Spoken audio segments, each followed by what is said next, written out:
ఇవాళ వారు కూడా ముఖ్యమంత్రి ఉన్నారు, మంత్రులు ఉన్నారు. ఇలా క్యాబినెట్ మీటింగ్లు అవుతున్నాయి. వారు కూడా 15 రోజులకు ఒకసారి క్యాబినెట్ మీటింగ్ పెట్టాలి. అంటే ఈ రాష్ట్రంలో క్యాబినెట్ ఆమోదం లేకుండా ఇంత పెద్ద ప్రాజెక్ట్ నిర్వహించేటువంటి ప్రాక్టీస్ ఎప్పుడైనా ఉంటే చెప్పమని చెప్పండి. దానికి సంబంధించిన మొత్తం ఆధారాలు ఇస్తామని చెప్పినాం. ఇలా నేను ఇంకొక మాట కూడా చెప్తాను, నన్ను అడగడం కంటే కూడా నా మీద మాట్లాడుతున్నాను. కానీ ఆ క్యాబినెట్లో మంత్రులుగా పనిచేసిన వాళ్ళు ఒక ముగ్గురు అక్కడ ఉన్నారు. ఇప్పుడు ముగ్గురు ఉన్నారు అక్కడ. ఒకరు మంత్రి లేకపోవచ్చు కానీ ముగ్గురు మంత్రులు ఉన్నారు.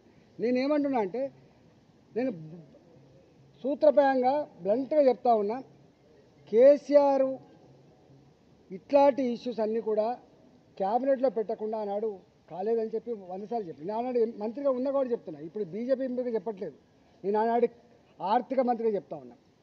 ఇంకా అన్ని డిపార్ట్మెంట్లకు కూడా ఆయన ఇచ్చిన ఇన్స్ట్రక్షన్స్ ఏంటంటే, మీరెవ్వరు కూడా ఏదైనా నిర్ణయాలు తీసుకున్నప్పుడు మీ శాఖలలో మీరే నిర్ణయం తీసుకోకండి, కష్టమవుతుంది.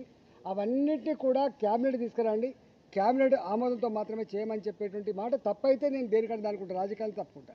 ఇవన్నీ ఇట్లా మాటలు వట్టిగానే బట్టగాల్చి మీదేసు మాట్లాడడం సబగాదు. ఒక్కొక్కసారి ఎగ్జిక్యూటివ్ ఆర్డర్ ద్వారా కూడా వస్తుండొచ్చు. కొన్ని నిర్ణయాలు క్యాబినెట్ కొంచెం లేట్ అవుతుందంటే ఇవ్వాలనే జీవో ఇవ్వాలంటే ఇస్తారు కావచ్చు. కానీ రెక్టిఫికేషన్ కోసం మాత్రం మళ్ళీ ఆమోదం కోసం క్యాబినెట్కి పోతుంది. క్యాబినెట్ ఆమోదం పొందకుండా ఇట్లా జరగవు, గుర్తుపెట్టుకోండి. నేను ఈ మొత్తం కాళేశ్వరం